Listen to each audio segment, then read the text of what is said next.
Assalamualaikum warahmatullahi wabarakatuh.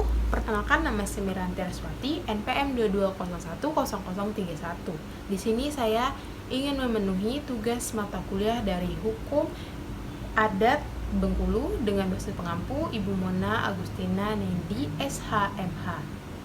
Di sini saya ingin membahas tentang Perda Adat Kabupaten Mukomuko.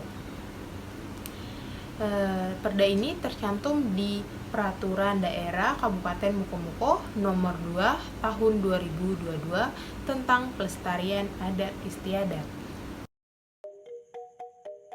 Yang pertama, saya akan membahas tentang azas dari perda ini. Azas dari perda ini ialah tentang pengakuan, keberagaman, keadilan sosial, kepastian hukum, kesetaraan dan non-diskriminasi, keberlanjutan adat istiadat, partisipasi dan transparansi. Tujuan dan ruang lingkup perda ini. Perda ini bertujuan untuk melestarikan, melindungi, dan mengembangkan adat istiadat agar tetap hidup dan dapat diwariskan ke generasi berikutnya. Dan ruang lingkup peraturan dari perda ini ialah mencakup tentang nilai-nilai adat, tradisi budaya, kesenian daerah, bahasa daerah, dan peran lembaga adat di masyarakat. Selanjutnya ada lembaga adat. Lembaga adat yang pertama adalah Badan Musyawarah Adat. Badan Musyawarah Adat ialah suatu organisasi yang dibentuk langsung oleh masyarakat hukum adat yang ada di suatu daerah itu atau di suatu kaum. Selanjutnya ada perangkat adat. Perangkat adat ada kepala adat. Kepala adat ialah seseorang yang bertugas untuk mengunci hasil dari musyawarah mufakat yang telah disepakati oleh kepala kaum. Ada juga kepala kaum. Kepala kaum adalah seseorang yang ditunjuk langsung sebagai pemimpin, itu ditunjuk dari masyarakat hukum adat, anak cucu kaum yang berada di lingkungan adat. Terus ada juga orang tua. Orang tua adalah seseorang yang dituakan atau tetua. Selanjutnya ada perangkat cara. Perangkat cara ini ada KAHI. KAHI itu adalah yang mengkoordinir perangkat cara dan imam kampung di desa atau kelurahan. Ada juga katib.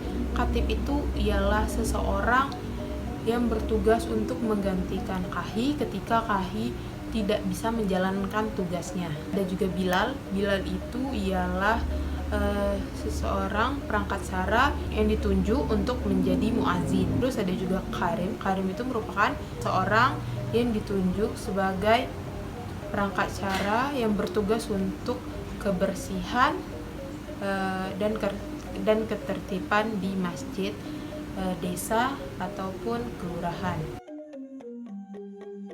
Dan pelestarian adat dan pengembangan adat istiadat ini ada adat dan sabana adat, adat yang diadatkan, adat yang teradat, dan adat istiadat. Selanjutnya ada peran serta masyarakat. Masyarakat berperan untuk ikut serta melestarikan dan mengembangkan adat istiadat dan budaya.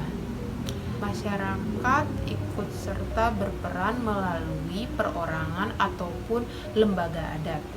Itu salah satu contohnya ialah mengembangkan dan mengenalkan budaya adat istiadat, bahasa dan sastra, kesenian daerah, pakaian daerah, dan ornamen rumah adat. Selanjutnya ada pembinaan dan pengawasan. Pembinaan dan pengawasan ini bisa dilakukan secara memberi pendidikan atau pelatihan. Itu bisa melalui pelaksanaan seminar atau workshop dan sosialisasi. Terus ada pelaporan. Pelaporan dan pengembangan adat istiadat ini dilakukan secara berjenjang dari tingkat kabupaten sampai desa atau kelurahan. Laporan yang dimaksud itu adalah bentuk kegiatan, tujuan dan sasaran kegiatan, frekuensi kegiatan, peserta kegiatan, fasilitator kegiatan, prasarana dan sarana yang diperlukan, kendala yang dihadapi, dan pemecahan masalah yang terjadi. Dan Bupati wajib melaporkan pelaksanaan program pelestarian dan pengembangan adat istiadat dan budaya kepada gubernur.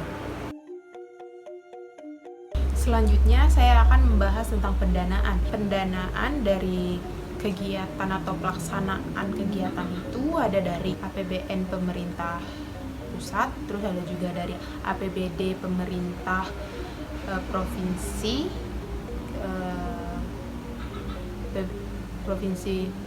terus ada juga APBD pemerintah provinsi Bengkulu, dan ada juga APBD pemerintah daerah Kabupaten Mukomuko, dan ada juga APBDes. Dan perda ini ditandatangani pada tanggal 31 Maret 2022 oleh Bupati Mukomuko, yaitu Pak Sapuan.